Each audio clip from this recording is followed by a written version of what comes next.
नमस्कार दोस्तों, मेरा नाम डॉक्टर सोमिल मांडलिया है और मैं अहमदाबाद गुजरात में एक रीढ़ की हड्डी के और जॉइंट के एक्सपर्ट के तौर पर प्रैक्टिस कर रहा हूँ। दोस्तों, फोरामिनल स्टेनोसिस जो है ये बहुत ही कॉमन इटियोलॉजी है या फिर रीज़न है कि जिसके कारण किसी भी मरीज़ को साइटिका जैसे सिम्टम्स हो सकते हैं, साथ ही साथ में कमर दर्द भी हो सकता है। तो आज जानेंगे कि ये फोरामिनल स्टेनोसिस क्या होता है और इसकी ट्रीटमेंट क्या की जा सकती है। दोस्तों, ये हमारे लंबार स्पाइन का मॉडल है, मतलब कि कमर की जो रीढ़ की हड्डी है ये उसका मॉडल है। इसमें 5 हड्डियाँ होती है, L1, L2, L3, L4, L5। अब ये जो नस निकल रही है ये पीले कलर की है, ये नस है। ये एक होल है जहाँ से ये नस बाहर आ रही है। ये भी होल है जहाँ से नस बाहर आ रही है। ये एक होल है, ये होल है। तो ये नस जहाँ से बाहर आ रही है बेसिकली इसे कहते हैं फोरामेन। ये फोरामेन बेसिकली एक होल होता है जहाँ से नस बाहर आती है। अब फोरामेन अगर नैरो मतलब कि एकदम सिकुड़ जाता है या वहाँ जगह कम हो जाती है तो इसे कहते हैं फोरामिनल स्टेनोसिस।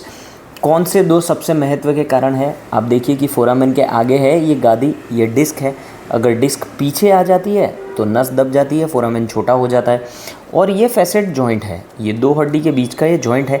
अगर फैसेट जॉइंट घिस जाता है, डीजनरेशन हो जाता है, तो ये आगे की नस को दबा देता है क्योंकि फोरामेन नैरो कर देता है।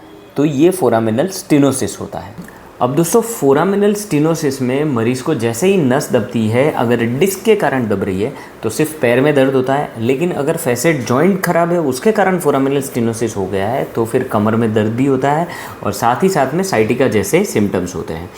अब जब भी फोरामिनल स्टेनोसिस का अर्ली स्टेज होता है तो मरीज़ को सिर्फ दवाई दी जाती है और फिजियोथेरापी से आराम मिल सकता है। अगर इससे आराम नहीं मिल रहा है तो एग्जैक्ट फोरामेन की जगह ट्रांसफोरामिनल रूट ब्लॉक जो इंजेक्शन होता है वो दिया जाता है और उससे नस के ऊपर की सूजन कम हो जाती है और मरीज़ को इमीडिएटली आराम मिल जाता है।